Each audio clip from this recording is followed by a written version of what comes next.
Vamos ahora a ver un ejemplo de minimización de un funcional en una variable por el método de elementos finitos. Queremos minimizar este funcional con las condiciones de que la función u en 0 vale un valor predeterminado alfa y en el otro extremo del intervalo en 1 vale otro valor predeterminado beta. En este caso, este funcional, su minimización equivale al problema que vendría a ser que la derivada de k por u' menos q igual a 0, o bien que la derivada de k por u' sea igual a q. Es un caso muy sencillo de problema de Poisson en una variable. La variación del funcional, que debe ser 0 como condición necesaria para este mínimo, implica entonces que la derivada respecto de epsilon de j de u más epsilon phi valga 0, la derivada evaluada en epsilon igual a 0. Y esto se debe cumplir para todo phi que valga 0 en 0 y en 1. Ya que la U tiene condiciones de Dirichlet en 0 y en 1. Entonces, desarrollando esta derivación respecto de epsilon, nos queda esta integral de k por u' más epsilon phi phi' menos la integral de q por phi. Y entonces en epsilon igual 0 nos queda en definitiva que la integral de ku' phi' menos la integral de q por phi tiene que ser igual a 0 para toda phi que valga 0 en 0 y en 1.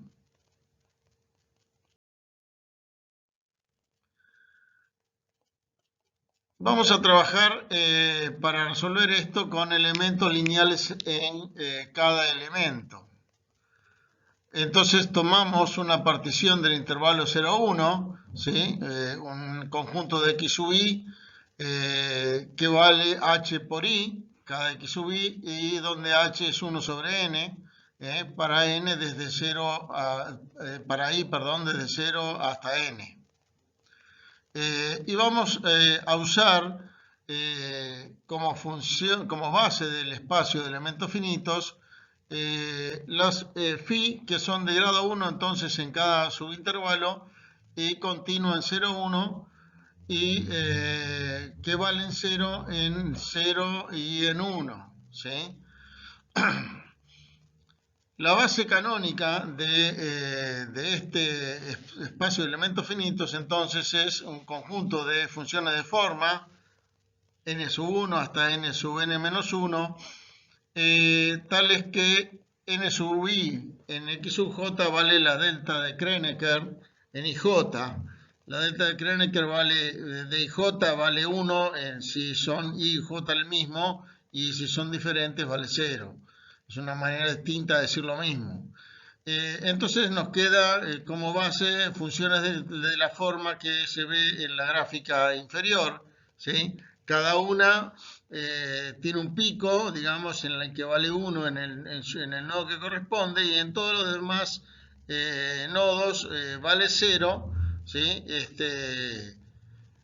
Y no tenemos una primer función de forma que valga 1 en x sub 0, ni una última que valga 1 en x sub n, porque no cumplen esta la condición de que phi de 0 y phi de 1 tienen que valer 0.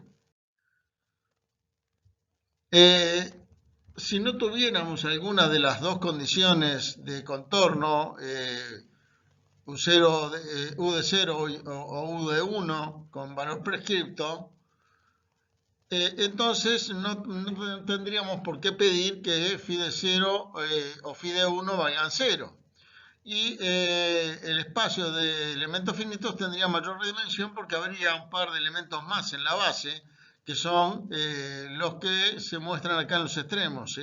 Acá ahora sí tenemos un primer elemento n sub 0 que vale 1 en x sub 0, y un último elemento, un elemento n, que vale 1 en x sub n.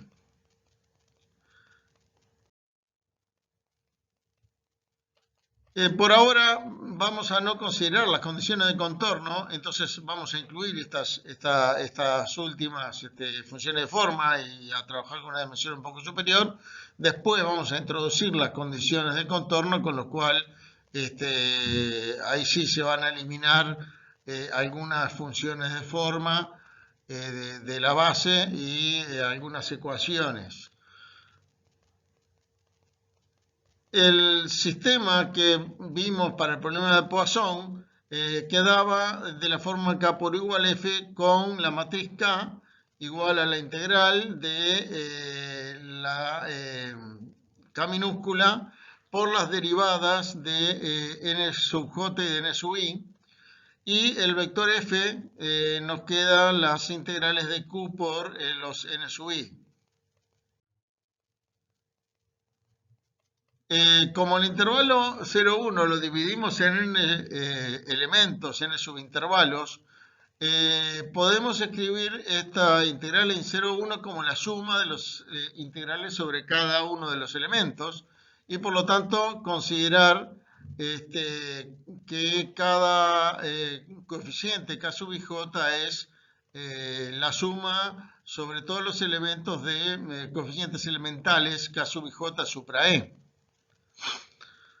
donde los K sub j supra e forman una matriz elemental que vale justamente la integral sobre el elemento de K por la derivada de nj por la derivada de ni.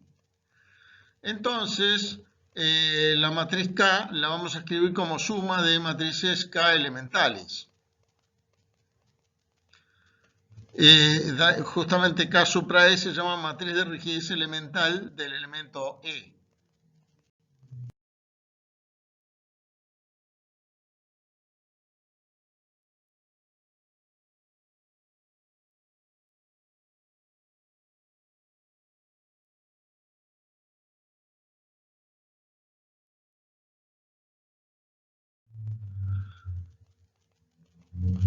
Si observamos la forma que tienen justamente las funciones de forma y sus derivadas, vemos que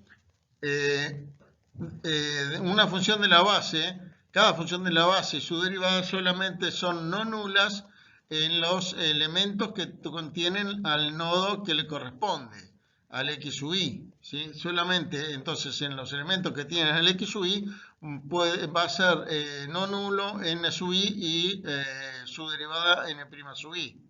En el resto de los elementos, estos dos, tanto n sub i como sus derivadas, van a ser completamente nulos. Por lo tanto, al calcular k sub ij de un elemento, que es la integral sobre ese elemento de n'j por n'i, esta integral va a ser nulo, excepto que justamente pase que el elemento sea el i o que i sea el elemento menos 1, y que además j sea igual a e o j igual a e menos 1, o sea, en otras palabras, que la fila y columna correspondan ambos a los nodos del elemento e, ¿sí? Tanto el i como el j tienen que ser nodos del elemento que se está calculando. Si no, van a valer 0 todos los demás coeficientes en los cuales i o j no sean nodos del elemento e. Entonces la matriz al final nos va a quedar prácticamente toda nula, excepto unos pocos elementos no nulos, que son los que van a corresponder, si estamos en este caso, cada elemento tiene solamente dos